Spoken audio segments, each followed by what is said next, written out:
Langsung. Pimpinan, terima kasih. Saya pasang timer juga, stopwatch. Putra Mas Menteri, terima kasih atas paparannya, dan tadi tadi malam saya juga sudah membaca ini, dan selamat untuk kita semuanya, terutama Mas Menteri di dalam menjalankan tugas dan tanggung jawabnya. Karena saya sudah membaca ini tadi malam dan mendengarkan langsung, izinkan saya secara khusus untuk menyampaikan beberapa fakta yang terjadi di lapangan, karena saya adalah pendukung Mas Menteri yang jalan-jalan ataupun bertugas ke Indonesia Timur, tapi juga saya harus menjelaskan tentang kondisi yang ada di Jakarta Timur. Di Jakarta Timur, Mas Menteri, selama masa reses dan beberapa masa pandemi ini kami menyaksikan bagaimana banyak sekali sekolah swasta ini termarginalisasi, Mas Menteri.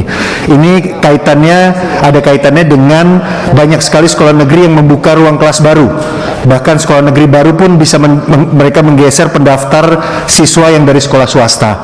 Ini akibatnya sekolah swasta makin terpuruk dan kondisinya sampai beberapa waktu terakhir ini terpaksa tutup dan tidak menerima peserta didik baru. Saya punya beberapa nama contoh SMP dan SD, dan saya sudah kunjungi langsung. Mereka hanya memiliki satu sekolah 19 orang, 10 orang bahkan, maksudnya 30 orang. Itu bisa dibayangkan setiap kelasnya ada berapa jumlahnya. Selain jumlah siswa, tantangan dari sekolah swasta yang ada di Jakarta Timur, dapil saya, juga ada pada ruang kelas yang tidak memadai. Dan dalam hal ini konteksnya dengan dana BOS tentunya, Mas Menteri, yang tadi Mas Menteri menyampaikan bahwa jika alokasi dana BOS pada sekolah berdasarkan jumlah siswa, lalu bagaimana dengan nasib sekolah-sekolah ini, Mas Menteri?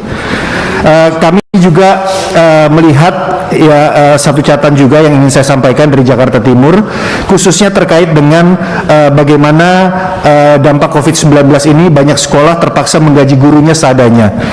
Di Kecamatan Pasar Rebo bahkan ada yang menggaji gurunya sampai hanya 250.000 sampai 300.000 per bulan karena orang tua enggan membayar SPP.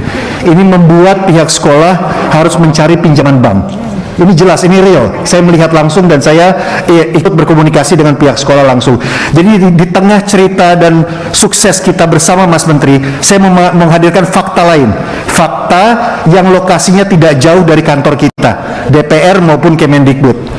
Berkaitan dengan pembukaan P3K, saya senang tadi Mas Menteri mengatakan bahwa ini adalah tantangan buat para guru. Saya akan menyampaikan itu kepada guru-guru yang ada di dapil, karena saya juga mendukung.